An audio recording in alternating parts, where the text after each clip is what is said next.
I was struck by a couple times you had to go into the stands to revive some folks. Is that an old tired question, or have you thought about that once in That a was while? something that happened. I think the first time was in Philadelphia. I remember Willie Stargell and I were coming off the field, and there was this guy right at the end of our dugout who was obviously blue. I mean, Yeah. didn't have to be a doctor to see that. Willie told me, he said, go help the guy. So I did. I went and started CPR on him, and till the paramedics got there. Yeah. That guy ended up dying, and then there was another guy, and it was during batting practice in Baltimore. Right. There was hardly anybody in the stands, and the PA announcer comes on and pages any physician in attendance, Right. and there weren't very many people there. So my buddies start pushing me, you got Yeah. to go, you got to go. So, and I graduated by then. I was in my internship years, Sure. so I was officially a doctor Hmm. then. So I went and did CPR, and that guy actually made it. Right. I So that read was that. nice. That was nice. He actually lived. So, but that's you work in a big metropolitan hospital. Those things happen all the time. So Yeah. it wasn't that unusual for me to be participating in that. So, it's Well, just part of my training. That's all. What it's was tough to. unusual was the circumstances. Is it tough to put a game face on after that? Because I mean, it would Well, bother no, me. you have to move on. You're done with that, so I'm going to go do the next thing. It's what you do. You learn to do that, What's fun? compartmentalize. I think my father was a physician and he was a GP, and I just find physicians today, when you and I were kids, they were just revered. My father could walk on water, according, in those days. But I don't know. I just feel like we've become so impersonal. Yeah, medicine in general is a lot different now. Yeah, The What's happened is when the business people took over medicine stopped becoming an art and became a business, right. and it's run more like a business now. And a lot of the personal side of medicine has been lost because of that. I think so. It's become more of a business dealing than actually a personal treatment. And yeah, I kind of miss that. I mean, I was always thought, the first thing that you had to do was help the person. Right. Now it's what kind of insurance do you have? Right. Well, I was going to say Can you the pay first for this? question you get is Yeah, you have your yeah. But insurance make sure card you with you. bring your insurance cards. Oh my God, I went to the don't emergency show up room and without they're like, insurance. right. And I remember my father. I remember distinctly when that changed in the early '80s. I think my father worked for someone in Florida. He moved down there for a while, and then, he was still of the old Hippocratic oath and taking care of people and that old guard. And I think The he had a hard primary time. thing is to take care of people. Right, and that was the first and only thing. I mean, my father, I could tell you, great guy. Well, 10 kids. I was number nine, and he had the business acumen of a gnat. I mean, he had zero. He was going to be a priest, and then he became just quickly. He had ground floor on some major companies, but never had the acumen. Do you find people that have great sense in one area, but like in zero in another? There was a guy, an orthopedic surgeon in Pittsburgh named Choo Choo Charlie Bates. True story here. Charlie was independently wealthy. He owned a bunch of banks and everything, and he actually practiced medicine for fun because he didn't need the money. And one Ever year heard the that? IRS came after him because he never submitted any bills.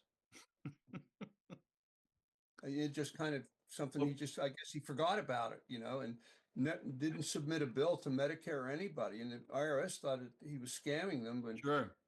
he just didn't bother to bill anybody That's for the whole amazing. year. And then the government showed up. Yeah, but that's actually a true story. I don't doubt. I just practicing for medicine for fun has really got me a little bit twisted around. That's just amazing, that Yeah. somebody could actually do that. But yeah, right. I mean, some people are in it for other reasons. I was talking to Phil Garner the other day, and he said he was dealing with Charlie Finley, and I don't have to tell you about Finley and what kind of guy he was. And Years there in 77. yeah, he was going to be.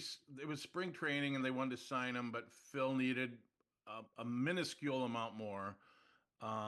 They said no, and then Reggie Jackson called Finley, and but the point is that Gar was ready to walk away and start business and get out of the game. And I've known a couple other people like that. Can you fathom being that close to a dream that anyone, any male with red blood wanted to do, and then being able to say, you know what?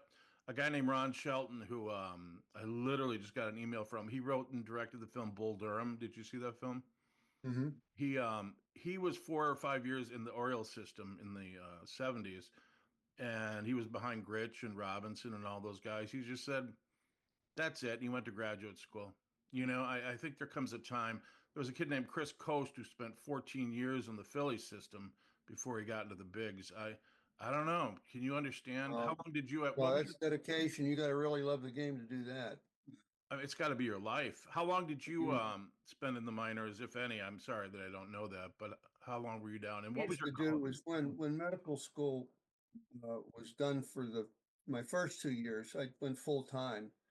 And then in June, when school was over, I'd report to a minor league team. Okay, And then after I got done with my first 2 years of medical school, we had 6 week blocks of internships. We'd do different parts of internal medicine, surgery, right. neurology. You did 6 weeks in a subspecialty. So that allowed me to do 6 week blocks between the end of baseball season and spring training. So 73 was the first year I actually went to spring training. Okay. And I'd been called up at the end of 72. So I thought I had a pretty good chance to make the team, but I didn't know. I'd never been in spring training before. That was my first time in spring training, and I guess I did well enough and made the team. You stayed with the club right there? Wow. Yeah, yeah, I made it. I I was made the team. So, yeah, but that guy was riding buses for 14 years. Yeah, but that's That's an a long anomaly. time. What happened to you is an anomaly, isn't it? I mean, that I can't see Yeah, it happening too often. I mean, yeah, it's probably not going to happen again. But it might. no. Like somebody else might come along and do it. I But was talking to youngster Greg Vaughn yesterday, and you might know him. Great, great guy. I couldn't believe you get a chance to do this, and you really get to see some people that when I was media, you ask him about the game, but you couldn't chat about life. And he told us yesterday that he didn't go up thinking he was going to spend time in the minors. He said he had his eyes set on the majors, and I'd never heard a player say that before. That minors were an inconvenience, to him, and in some ways you could say that's easy to say now. But I was impressed that he had that vision that minor leagues weren't going to be his life, and you gotta wonder. I mean, just some guys just have that grit and they're going for it, and yeah, I gave myself 5 years. yeah. I figured if I couldn't do it then, I probably wasn't going to be able to make it. I had no idea how good I was compared to the other players. Really, you don't know. You don't I wish know I how had you that stack problem, up until George. you don't know how you stack up until you get out there and start playing. You really have no idea. And so I was willing to give myself 5 years, but I made it in three, which was kind of nice. And then I stuck around for 10, and then I just didn't Right. want to do it anymore. I just got, I had enough. Well, Time to you go must have home. been lights out in high school, right? All the scouts coming down there. I mean, you had to have an Well, you know what? I was a pretty good high school player, yeah. but I wasn't even the best ball player in our county. I mean, there were guys in the county better than me. Hmm. Um, but I got really, what happened was between my junior and senior year in college, I played in this semi-pro league called the Beaver County League, and I Hmm. got to pitch on a regular basis. And that's where I built up the innings and built up my arm strength and built up my technique. And that was a pretty big jump year for me Hmm. right then. And we never got to play very many ball games where I went to college. I went to Pitt, and we had our schedule was in the spring, and one year we played 13 games Oh my because of the weather. goodness. So I Yeah. didn't get to play much. I mean, really, I was in college, but the Yankees were willing to take a chance on me. Wow. So probably because of Bobby Brown, Hmm. and I got drafted real late, 37th round, but it was just taking a chance, try to give this guy a chance. So they did, and it panned out. I was talking to Tyler Barnes of the Brewers. He's a VP of Communications a couple weeks ago, and it was interesting. I'm gonna, kind of make this quick. I used to like sitting in the bleachers and taking in the evening, really romantic evening with the grass and some organ music, and then today I feel very ostracized from the game. I just can't sit there and with the music and the lights, and I hate to say it, but I've kind of fallen out of love with the game. And he said, well, you got to remember it's a business, it's entertainment, it's a business, and kids today won't sit still for that pastoral setting and the bleachers. And it kind of made Yeah. sense to me for the first time. First and foremost, Yeah, they have treatment needs to be stimulating. I mean, you and I may think of Lou Gehrig, but I mean, and all these kind of historical, but our perceptions have changed. I think that this is an entertainment in the NFL and the NBA, and guys like us who may have loved the game and the romance of it. Times change. We didn't talk on Zoom 50 years ago or 80 years ago. So Right. it's not really Very a much question. Not a business and money question. oriented. I'm sorry. What? This is the game's much more business and money oriented than it's ever been. Yeah. And my first year in the big leagues, I made $15,000. Yeah. And that's not even a lunch That's budget how it for a team was. today. That's just how it was back then. And when you played then, you were playing mostly because you liked the game. Yeah. You I know, couldn't your think of love of the anything game else. kind of kept you going. It wasn't the money.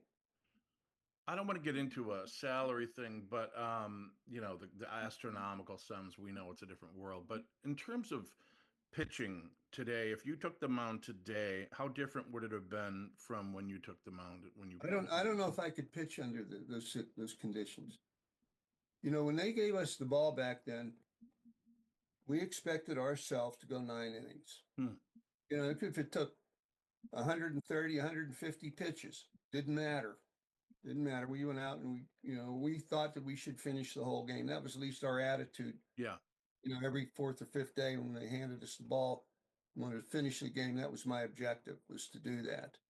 And it it's changed. I don't know. I don't know if it's the statistics that made it change, Yeah. whether it's the number of arm injuries. Hmm. I don't know what it is. I don't know what, but it's definitely changed. And I have a hard time, with having a one hit shutout after 8 innings, and then they're going to bring El Wapo in from the bullpen Hmm. because they're paying him 15 million a year just because. No, this is my game. I Right. want the shutout. I want to, and I saw that happen a couple years ago with the White Sox. Guy Hmm. had a one hit shutout after 8 innings. They brought in El Wapo. They ended up losing No, 3-1. that's his to lose. I mean, I don't Yeah. understand that. So that would make it really tough for me to pitch under those circumstances. Well, you It bring just up a really interesting idea for me that, pitchers went out to win a game. Now they're expected to win 6 innings. You know what I mean? And I think it takes away from that, our mentality of finishing, like you said. And I think of guys like Fergie Jenkins, who were, Bob Gibson, these guys. you want something interesting? Look at Gaylord Perry's statistics. One year, I think he had 37 complete games, and he pitched like 350 innings. Jeez.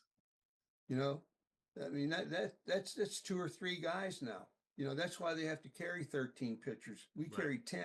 Right. We carried 10. That was it. We had 10 pitchers. So yeah, it's a lot different. Yeah, the game's a lot different for pitchers, at least. Especially pitchers. I would think that, this quality start thing and things like that. I just, Nolan Ryan had, I don't know, 7 or 8 no hitters, but I think he had like 12 one hitters, something along those lines. I'm not a statistician. 6 innings and had to come out of a game. I kind of felt like I failed. Yeah. You Yeah. know, I mean, I really did. I thought, I should, I owed these guys 3 more innings that I never finished. I don't mean to But keep saying like I in said, those, it's different. It's just different. right. And I don't want to keep saying in those days, but when the manager came out with the hook, when was there ever a time you're like, yeah, I really need to get out of here? Or did you always have to put the face on that, no, I don't want to come out? And even if you knew you wanted to come out? It was the best move, and sometimes, I felt like I had enough that I could work out of it, but ultimately it was the manager's decision, Yeah. not mine. Now, if he Right. came out and asked me how I felt, I'd tell him, I'd say, I'm okay right now. Or sometimes I'd come out and say, I think I'm losing it a little bit. Okay. That's I what I was was, getting at. When you I was a say that, little, I was at least honest enough with him to tell him that. And that's okay to do. I guess that's my biggest question is, does that manager expect you to say, no, sir, I want to stay in when your arm's falling off? Or was there that mentality that if you were not It depends feeling on it, the player. I'm sorry? It depends on the player. Yeah, and the manager, I Depends on imagine. who it is. Who, It's different from case to case. who did you play among your peers? Who was a pitcher that you really, maybe not always the winningest, but who did you like in terms of pitching in those days? Who were some of the horses you looked to? Some of the Olmeyer was kind of, our go-to guy when I came up with the Yankees. He and I became very good friends Mhm. over the course of his lifetime. Even when he was a coach with the Mets, I'd see him occasionally, maybe at an old timers game, or when the Mets come in, I'd take him fishing. Mm, And we maintained contact. Fergie Jenkins was another one who we yeah, became pretty good friends, and I'm still yeah. in contact with him and Pete Vukovich. You worked with Another Pete? one. You Yeah, played with? 82. Yeah, in 82. Yeah. He's a pretty intense guy. I had He a is little absolutely intense. Yes, he is. I Yeah. had a You know little where you run stand in with with him. you know where you stand with him right away. Well, it's funny you should say that because I'll explain. They had the reunion team for the Brewers, and you know, I'm not one of these guys. I always think if they made it to the World Series once and they lost, and Steinbrenner never would have stood for that, but Milwaukee still embraces these guys like you wouldn't believe, George. They, There's a love for him that you just won't quit. but that's You an know, intangible that I can't put my finger on. But I do think it's because these guys really gave it their all. And I think if they're just Raleigh had been, a great bunch of guys. yeah, if Yeah, Raleigh had been great bunch of healthy, guys. if Really Raleigh had was. been Yeah, healthy, it would have been a different outcome. Now I forget where I no was doubt going. about it. I remember when he hurt his arm. Yep. I was there. And he was pitching, and then he said he had to come out of the game. I went up into the training room, and I said, "What happened?" And he held his arm up. He said this, This happened. and his muscles pulled off of his elbow. Why'd And they then keep him on the this muscle roster? was down here. It was supposed to be up here, but it was down here. And I said, "Oh Jesus!" Yeah, I said, that's it. he said, you want to say, well, what is it? I'm just a player. Yeah, I'm not the doctor. I'm just a right. player. I said, but you better wait for the doctor to take a look at that. And it's a crazy thing. This guy we had as a team doctor was a general orthopedist. His treatment was to rest this. Hmm. I told Raleigh, I said, you should have gone out and saw Frank Jobe. The day after this happened, you should have been on a plane to see Frank Jobe. Because this thing, it needed fixed, It was Tommy because John stuff. it's a high functional demand. If he was a librarian or an accountant, you could probably go live with that. But no, he was a Hmm. pitcher. Right. So it was a high functional demand on that arm, and you couldn't. And he said he sat for a year waiting for it to heal before he finally got it fixed. Well, I don't understand that. I mean, I don't either. why didn't somebody push him to go there? I mean, even a fan would have said, If I had known that was what was going on, I would have told him. I said, no, this is not the right thing. right. You need to go have it fixed. You need to go have it fixed right now. So, like I said, it's different back then. And Somebody it like wasn't his ligament, it was the muscle mass that yeah. pulled off, probably from the cortisone shots he'd gotten over the years. So, I like Raleigh. Raleigh's a good guy, but oh yeah, he's a good guy. He was born not too far from where I live, Toronto, Ohio. It's about 40 miles from where I Ohio? live. Wow, I didn't know that. Yeah. Yeah, down on the Ohio River, just but beneath Steubenville. Yeah. Well, my Vukovic thing that what you were talking about, the Brewers were in town for our celebration, like the 40th, 30th, or whatever it was. I don't know, maybe I was in a bad mood or something, but went up to Vukovic. I'm 6'4", and I still had to kind of look up at this man. He was a big sized guy. And I didn't mean it to be a jerk, but I just said, "Are you here because you want to be or have to be?" What I meant by that is, are they paying? I kind of was like tired of the whole 82 thing. And he glared at me and he said, "Who are you with?" And I, get that whole thing. And I told him, but I was like, I don't get intimidated that often. But I was kind of like, I think I crossed the line here with this guy, and Vuk was not having any of it. So They like to get together just to be together for a while. yeah, I think you're right. And Just to swap stories and, find out how each other's doing. well, I have to tell you. we're doing that with Johnny Adams. Was head trainer with the Brewers for a long time, and he kept the team loose in a lot of ways. But we're bringing guys together now that haven't spoken in 30 years, and we're learning things, George, that you never get. Like a pitcher telling Dan Plesac, telling him something 30 years later that Phil didn't know. And to me, that's gold. You know, when you can put people together and learn things about their thinking 30 years ago when they couldn't share some of these things. And I don't know, I just truly enjoy being that conduit, you know, being that guy just sitting there, the fly on the wall, and letting you talk to somebody you know, played with and haven't talked to, you know, in 30 years. But there's so much unearthed information there that I think this is kind of cool. We all have a lot of experience since we've been playing baseball, no doubt. Yeah, it's amazing. So how you doing these days? What do you spend your time doing most of? You golf or Winter is mostly getting surgerized. We had two total joints, a back operation, and a cataract. So surgerized? Did you make I, that up? I'm wearing out piece by piece here. Yeah, I know that feeling. I had a bulging disc once, and I used to say, "Hit me in the head with a 2x4 so I could forget the pain in my back for 30 seconds." And well, thank you, But George. it's just no. I just feel fortunate there's a treatment for the problems I've had. In years past, the treatment wasn't available, so I'm very happy that there's something can be done. Can I ask you just Even one though I more? used to do them, the anesthesiologist, when, he come before I had my total joints done, I said, he said, I want to do a spinal. I said, that's fine. I said, I just have one request. I want to be out so I don't hear the saw. I was on Twilight for foot surgery. It's funny you say that because awoke during the surgery and I heard the saw going through my foot and I just laughed and fell back to sleep. I mean, that Twilight is something else, Yeah, what they I know put you what the through. saw means. Yeah. Yes. George, thank you so much for spending some time with me. Yeah, Jim. How's things out there? The It's Brewers cold. kind of they haven't done much this winter, huh? Who? The Brewers in terms of getting No, personnel. you know what? I'm And not the going to Cubs, lie. the Cubs loaded themselves. I mean, you got to No. watch out for them this year. Well, They my really loaded thinking on up. the Brewers, you can call me jaded. They're making enough money that they really never have to make a push, you know, and spend a lot of money. I think our Kind of like fans, Pittsburgh. Yeah, well, our fans Pittsburgh. here don't care.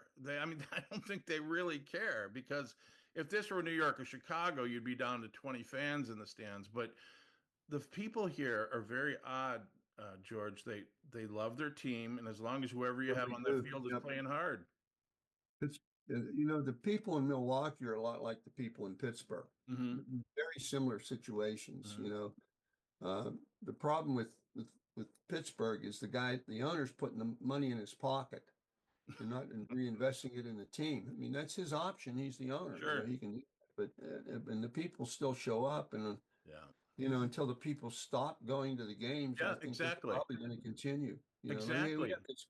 There's this kid Paul Skeen now. That's he's going to get mega bucks. In 3 or 4 years when he's free. Milwaukee's in that place where they You know, don't have to spend big money, can't and hold on to him. You won't hold on to him. Won't pay him.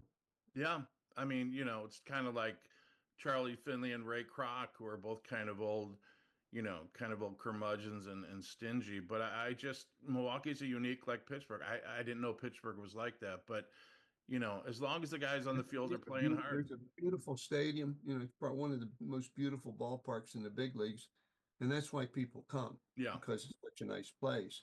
yeah, But every year it seems like every year they're rebuilding, always adding and keeping it continually. fresh. Yeah, continually rebuilding. It's like the roads.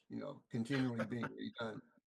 I grew up in Wrigley, which was, just Spartan, very, when I was there in the 60s, it was, literally 10,000 people there during the day. And Comiskey, I spent some time in, and talk about a dump. That was a beautiful dump. Yeah, that was Where did you hate to play and where did you love to play? I loved Yankee Stadium. It felt Mhm. like home to me. Yeah, Yeah, really did. and I've never I been. like I like the ballpark in Anaheim. Hmm. I thought that was a beautiful ballpark in Anaheim. Some of the other places, not too much. We played in Old Tiger Stadium and Yeah. the ballpark in Cleveland. the mistake by the lake. You talk about, 5,000 people in an 80,000 foot ballpark. Talk about feeling empty, And you know? 55 degrees, you know. Yeah, well, opening day in 75, I was pitching the opener there for us. They had 55,000 people at the game. It Wow. was 35 degrees, but there was 55,000, and the stadium seemed like it was half empty. With even a 55,000 people, that's how big this place was. Yeah. And, with their attendance so bad, it was like Greg Nettles said one time, he said that when he was at Cleveland, he said somebody called up and wanted to know what time the game was. And the guy said, "What time can you make it?" You know, That's a it kind great story. What it type? kind of summed it up. Do you watch a lot of baseball these days? Yeah, yeah. You I do. got that MLB package. I got baseball on all the time. So Yeah, it's I'm still still in very, your blood. One question that's been on my yeah. mind from a physiological standpoint, and Greg Maddox had such a what I would consider an unorthodox delivery, or am I way off base with that? But it was repeatable. Okay, I like that. My It's question like a then, golf swing. No, it's like a golf swing. If it's repeatable, you got it. If it's uh, not repeatable, you ain't got it. so from a physiological perspective, you may not have that comfort with the, like you say, you got it. I just find, him to be a wonderful pitcher. Then you look at these other guys like, Jenkins just threw from his shoes every time, didn't he? He was unbelievable. I Yeah. mean, he when he pitched, he didn't even look like he was trying real hard. I mean, really. And the thing about Fergie was he had extremely long arms and legs. He was Hmm. like a spider. Hmm. I put one. He loaned me a pair of pants one time, and they came down around my feet. And I think he must have had a 39 or a 40-inch sleeve, too. Like it was like a big spider. Did you just Just say a Fergie Jenkins tremendous loaned his athlete, really. pants to you? That's so unfathomable today. And I remember in '93, players would get one hat for the season. I mean, the teams, get one or two hats, and that was it. I mean, now you could throw them into the stands every day, but you guys didn't have a lot of material to deal with, like uniform. But you know what? We didn't know any better. We were happy with what we got. Most of the guys that I played with felt like it was an honor to be in the Yeah, big league. right. It was a special place, and Hmm. it was to be treated with respect. Hollywood And, ground, yeah. yeah, most of the guys I think felt like that. That The guys I played with, yeah. And that's the era that I yearn for. The Johnny Benches and the Harmon Killebrews and the all the old guys Oh who yeah, Al you, Kaline, yeah, there's some okay. great guys. Yeah, Speaking of which, Brooks did you know Robinson, Brooks? Frank Robinson.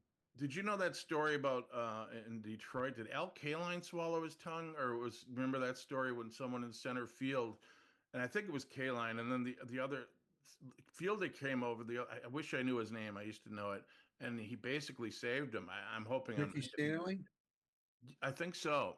Yeah, And he Ricky saved Stanley him. was a center fielder for a long They time. collided. I don't know where Kaline was in left or right, but they It's collided. impossible to do, What's that? physiologically. It's almost impossible to do. Yeah, he did. I don't know what And happened. he had to reach in and grab it because he was choking, asphyxiated. I guess that's the term. So yeah, I you don't hear that too often. And one more thing is that you were talking about Milwaukee and Pittsburgh. We talk a lot about Robin Yount, and I don't know him, but Johnny knows him, and we were He, thinking about he had that old time mentality about being honored. And Phil tells a story, Garner, about a player named Dave Nilsson, and he mentioned it, so I'm not telling anything out of school. He said he did a tapper to the mound, and David would go halfway down and then peel off, and then Robin would do the same thing and sprint towards first base, out by 80 feet. But and Gardner said to David, if Robin Yount can run this out, you can run this out. And I'm thinking that's old school, where you just gave 100%. And we talked about physiologically superior players. Somebody told me that Dick Allen was the most amazing athlete he'd ever seen. Did you know Dick? He was. he grew up not too far from me I here. didn't He know had a that. whole bunch of brothers and sisters. Hmm. I played with him for a little while in '72, and he swung these 42-ounce bats, and it was all just natural strength. He was an all-state basketball player. I didn't know that. Yeah, he was a really good athlete. Really good athlete. Yeah, he's still There's still tell stories about him here, him and his brother Hank. I Yeah. didn't know that. If it He hadn't been was, for the booze, and he would have. he could run. Yeah, He was extremely fast afoot. Yeah. yeah. Yeah. If it hadn't been for alcohol, right? I think that. Well, yeah, he liked to drink a bit. Yeah. Yeah, that's what He somebody was- said. But they said of all the players they knew, Dick Allen was the superior athlete. Did you know one better? Do you have someone physically? Another guy that had all those tools was Bobby Bonds. Yeah, I mean I didn't know, but yeah, I know what you're saying. But he went come down the same road that Dick Allen did. Yeah, But I was at a he was uniquely talented. He just was just an amazing physical specimen. Strong, run, great arm. Uh, yeah. just had it all. Had it all. Couldn't hit the curveball, but boy, he could have been a pitcher. He could have thrown in the hundreds. He was just a really good athlete. Steal bases. Well, from a medical Yes. perspective, what is it about a curveball that psychologically, or what is it about a curveball that guys just have trouble with? I wish I knew. I don't know. When Gorman Thomas first came up to the big leagues, you could tell him, "Hey, Gorman, I'm going to throw Here it you a comes. curveball." He He couldn't couldn't do hit it. it. He couldn't hit it. No. And so I asked him about it. When I finally got over to Milwaukee, I said, Gorman, I said, the word was we could just throw you curveballs all day and couldn't hit it. I said, what happened? He said, I started looking for it. So, he made an adjustment. So that's That's what just a happened. pitch that I guess, I saw a video of him. It sends a lot of guys home. Yeah. Yeah, it does. There was a knuckleball coming at Thomas, and there's that famous one where he swings and he looks bad doing it. Thanks, George. I Okay, Jim. Good appreciate your talking to time. you. I hope we talk Okay. again. Thank you Bye very bye. much.